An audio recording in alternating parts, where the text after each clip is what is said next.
everyone, and welcome to Burn the Ship, the podcast that helps entrepreneurs go all in on their business, and we introduce them to professionals that can help them to do so. Today, we have a very special guest. Keren, how are you doing today? Hey, I'm doing well. How are you? I'm doing good. I can't complain. Please introduce yourself and the name of your business. Yes. Hi, I'm Keren Herrera with Airdirect Heating and Cooling. Awesome. We so look forward to learning more about your business. But before we get there, we want to learn a little bit about your story. And we understand that time is one of our most valuable resources. So tell us a little bit about yourself. Sure. Well, thanks for having me here today. Of course. A little bit about me. I was born in Costa Rica, came here to Georgia in 96, and had to learn the language. You know, I didn't know any English at all. And later on in life, I met my husband and got married in 09. And since then, he has a background in graphic design. And I've always had a passion for writing and interviewing people at school. Like, I thought I was going to do photojournalism and that route, but I went the music route. But circled back around when I met my husband, and we're like, hey, let's do a digital marketing company. Like, he had a lot of skills, and I think we made a good team from the start, working on a newsletter together after school. Oh, okay. That's kind of how we met and kind of collaborated from the beginning.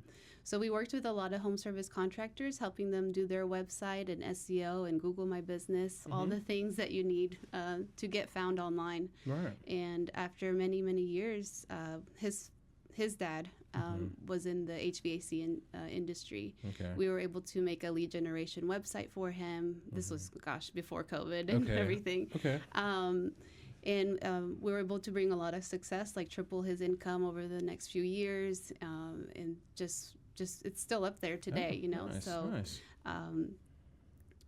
We were able to bring so much success to him, so we wanted to partner with him. And so thinking about him retiring soon, and my husband has been out on the field with him as well. And just I'm a mom of four. I have 4 kids, and thinking of their legacy. And my son is already really like technical, and so I could see him running the business one day, you know. So I really wanted that for our family, and so this is kind of a newer thing for me, but definitely have a lot of experience when it comes to marketing and sales. Yes, makes a lot of sense. Now, there's a lot to unpack there. So you came from another country, not knowing the language.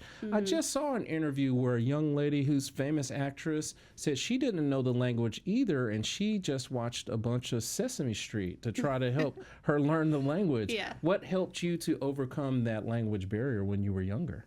I mean, definitely helped that I was like maybe 6 or 7 years old. I'm the youngest of 3. And so I feel like for my brother, definitely being older was more challenging. But I took ESOL, all the things that were provided in the school system, right? And then my cousins, I would, after school, and we would live with them initially, and they would help us. They would teach us, like, have like the whiteboard, and you know. And so I feel like I picked it up pretty quickly. Oh, yeah, most definitely so, because as you went through your profession, you got into language-based things. When you were in school working on those different marketing things, that was in high school and college, where did you pick up that trade?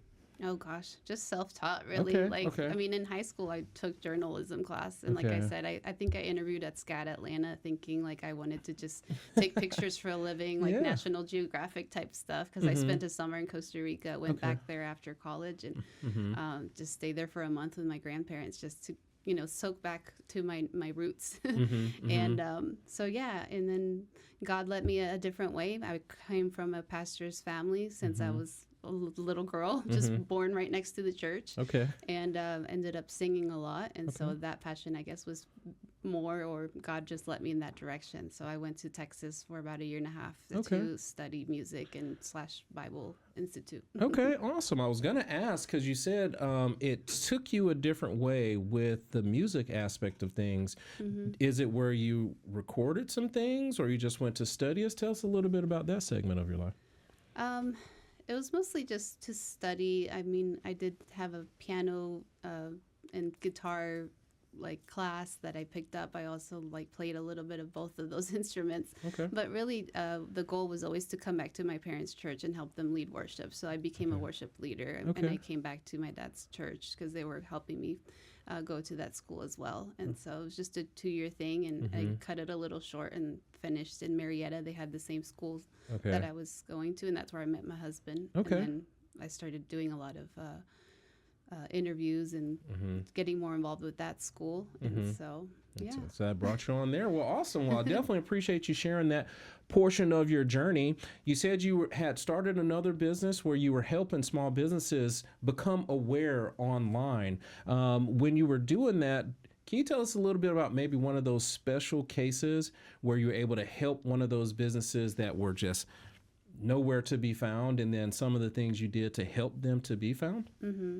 I think a lot of people miss the part of having a good brand, like the visuals and the colors. And so there is a client in St. Petersburg, Florida, because that's a nice thing about working online. You can have clients all over the place, or even spend the summer in Costa Rica and work from your laptop, right? But they were just really outdated. Like his dad, who was kind of similar situation where his dad is just getting like really older, where he's having health complications, and the son is taking over the business. And so he really saw that there was a need to have like a shift, like a refresh of the website. And so definitely like just, maybe every 3 years looking and having your website analyzed and seeing what changes need to be, because Google's algorithm is always changing, unfortunately. So things that used to work back in the day don't work anymore. So we helped them with a lot of on-page SEO, off-page, just a long-term SEO game plan, like blogs and press releases and all that fun stuff. Okay, awesome. So you were in a business that was helping people to gain success. You were able to help your father-in-law triple his revenue going forward. But you had another business in mind with the AC. Was it an event that happened that made you say, you know what? I am going to go all in on this AC business instead of maintaining a successful business already? What kind of event happened that made you do that? I mean, I guess after several years in digital marketing, you see all the success that you're able in revenue that you're able to bring other companies. So it's kind of like what tools or what things that I can not take advantage of. That sounds kind of bad, but like what resources do I have at my hand that I can use? And it just came at a perfect timing with my husband taking over the HVAC business. But I mean, when I wrote my book, maybe 2 years ago, the Boost Your Sales for the step-by-step guide for home service contractors, the whole keywords in the back of that book are HVAC related. So I already kind of knew all the marketing and all the terminology, right, when it comes to HVAC, and it just seemed fitting. I also follow like Cody Sanchez on like Instagram and stuff. So I was watching a lot of those reels, thinking about AI coming into play with digital marketing and things like that. So what other things can I set up my kids for their future and them to have stability? And I felt like that was just the right move. It was time to go. Well, awesome. Well, we're so glad that you did that. It's not easy for entrepreneurs to step out there, and especially step out there and do something new. So we want to learn all about AC Direct. Tell us about it. Tell us what you do, who you serve, and how we can help you. Yeah. So Airdirect Heating and Cooling began 15 years ago. I think it was like 2010, servicing a lot of clientele in Gwinnett, because that's just where we used to live. So we still have a lot of clients out there, but I have grown up in Cherokee County. Woodstock has been my home, and now I live with my family of 6 in Canton. And so I do a lot of networking. That's where I met you at a BNI. And joined a local BNI for my company, and I know the benefits of that. And I just... Okay. Hold on. What did you ask me? Because now I'm like going. That's fine. We were just talking about, your business and who is an ideal person. What are some of the services that you're providing and things like that? Gotcha. Okay. So yes, we do a lot of repairs, because of the amount of experience that my father-in-law Omar has. Some big companies out there will sell you like on a big unit or a whole new system, when really maybe it's just a furnace, or you need to change your blower and clean it out. So there's simple things now that we're gearing into the winter. That simple things that you can do as a homeowner, and that you can do to just check your filter, have a purifier, have an annual maintenance. So I'm big on our comfort club. I always say I'm not in the HVAC business. I'm in the comfort and trust business.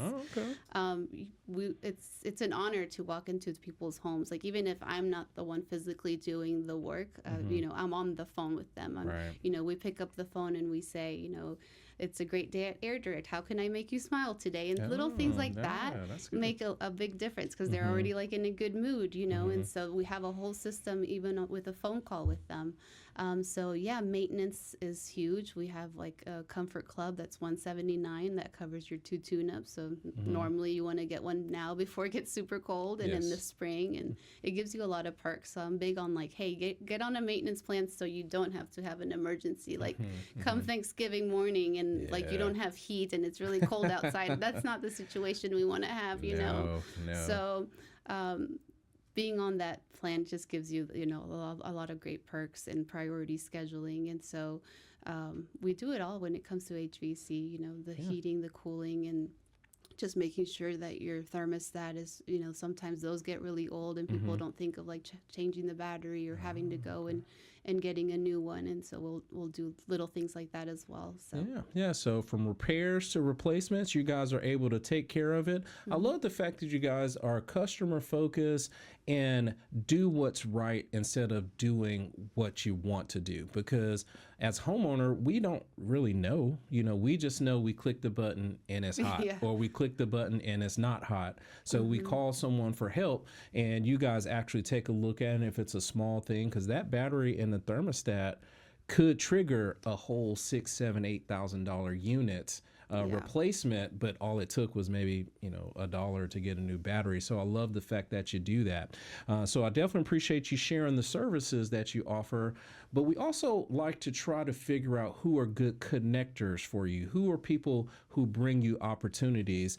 Going through this business, who would you say you found to be good referral partners for you guys that send you the opportunities? Like I said, I recently joined a BNI, which with people watching, if you don't know what it is, it's like a closed networking group. So I had joined for the digital marketing seat at your chapter. That's what they call them. Yes. And I joined a different one for the HVAC business. And already, like within just a month of being in there, like realtors, even just B2B, you know, like the plumber and the mosquito person at the BNI, you know, but a lot of real estate agents have been really great partners.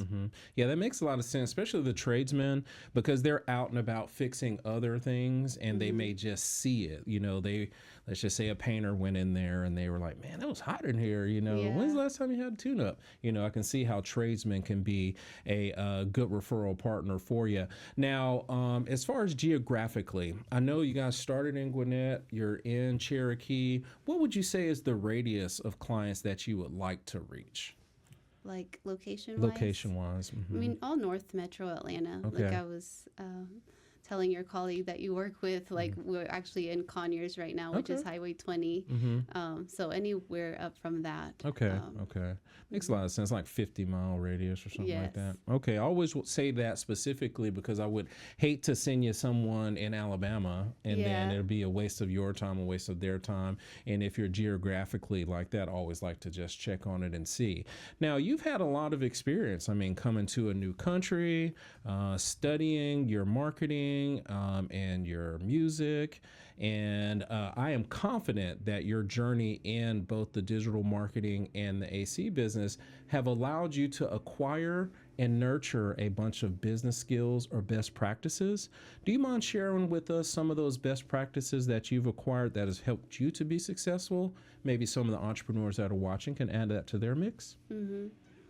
I mean, I'm a busy mama, so I have to like time block. It's huge for me. So I'm sure you've heard of Atomic Habits. Like I think reading has helped a lot, and just always soaking up knowledge, right? So I always, before I go to bed, I make a list of like work lists as far as like what are my top like 4 rocks or the list of things that need to get done. So I'll write that down, and if something doesn't get done, then I'll move it to the next day, right? It's no like stress on me like this, you know, oh crap, I only did 1 of 4 things, you know, maybe my daughter was sick and I had to go get her from school, so life just happens. But I think just prepping, like I do like meal prepping and just practical things, really. Yeah. But also just having systems in the business, like a CRM, so I know when like the customer knows that we are on their way to their home. You know, we don't want to just show up and surprise, we're here. You know, so I think just automations and just sending them a nice email when we're done and getting that review and all of those things that some companies neglect getting, right? That is a fact. Yeah, having those systems are in place important. I can tell that you did the way that you said you contacted the client, how you followed up with the client to let them know you're on the way, have the services laid out so there's no questions on what it is that you were fixing. And I definitely love the fact of how you said you send them something after the fact to let them know that, you know, we're definitely appreciative of you allowing us to come into your home and fix things. So for those of you out there watching, make sure you have good time management. That's very important for you to run that business. Now, we've talked a lot about your journey. We've talked about the business. We've talked about those business skills, but I want to take a few minutes and just talk about you. So we know you're a busy bee out there helping with the kids, husband, business. But let's just say that everyone's AC is flowing well. Now that we're coming into the fall, winter, their heating is working good. Time and money is not an issue at all. What is it that Keren would do with her time? Yeah, I mean, I like to stay healthy, right? Like I think everybody should. Yes. And so I like to take care of my body, and one of the ways is doing Zumba. Okay. So I have maybe 4 or 5 times a week that I go to the gym and do that. But I've been getting back into running and just walking. Like yesterday, I just posted on my story of just taking my kid and my littlest, and he's just riding the bike, and it was kind of like 70 degrees on this Georgia November weather. I don't know. Crazy weather. But just slowing down and having a simple life. Like, yes, obviously, like traveling or going back to Costa Rica would be awesome. Like, I didn't get to go this year, but making that a plan for next year, you know, and just spending time with my family. Yeah, slowing down. So it is important to slow down and take naps if you can. I definitely understand that. Now, as the people are watching today, and if they were interested in learning more about your story, some of those business skills, or definitely if they have questions when it comes to AC things, what's the best way for them to get in contact with you? I mean, I highly encourage you to go to Amazon.com and go get my book if you are interested in learning. Like, if you're a home service contractor and you're watching and you want to learn how to, you know, what do I need for my website? What are practical things when it comes to the marketing thing? But as far as Airdirect Heating and Cooling, definitely the website's just callairdirect.com. And you can follow us on Facebook and Instagram. The Instagram handle is Airdirect HVAC. So definitely go give us a follow. Yeah, and tell us the name of the book again. Boost Your Sales, step-by-step guide to digital marketing for home service contractors. Awesome. You guys go to Amazon, get the book. She needs to be a New York bestseller. Go ahead, let's get that done for her. Sweet. Let's get it done for her. Now, again, we definitely appreciate you coming on today. We know that it's not always easy for you to share about your story, your journey, the ups, downs, and all arounds. So what we do is we always honor our guests by giving them the last word. So please take some time, look into the camera, and tell the people something good. Okay. I think when you have the heart to serve, everything else will like just follow. It will just flow. So definitely, I'm all about that. Going back to that cheesy giver's gain, right? It's just it matters. Just serve with your heart, and I love what I do because I get to help people. So, thanks. Yep, get out there and help these people, she said. Thank you so much for coming on the show today. We truly do appreciate that. Thank you so much. Absolutely. And to everyone that is watching, be kind and thanks.